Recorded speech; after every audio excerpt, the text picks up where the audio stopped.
In today's video, let me show you how to fix PNB card not working online.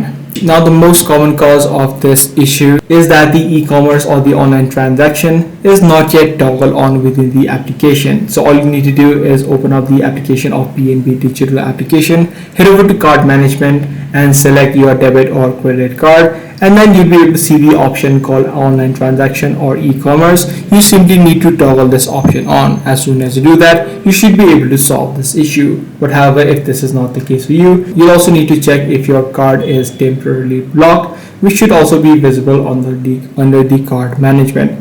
If this is not the case for you as well, you also need to ensure that you have not reached your daily transaction limit and the card that you have linked with your account is expired or not. If you have any of these case matching, this also could be likely causing this issue, so make sure that you fix that first of all. Now, even after trying multiple things, your physical card continues to fail.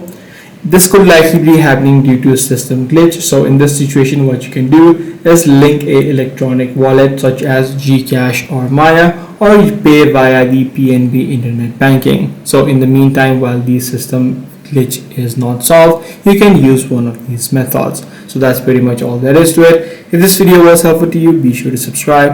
I'm going to see you in the next one.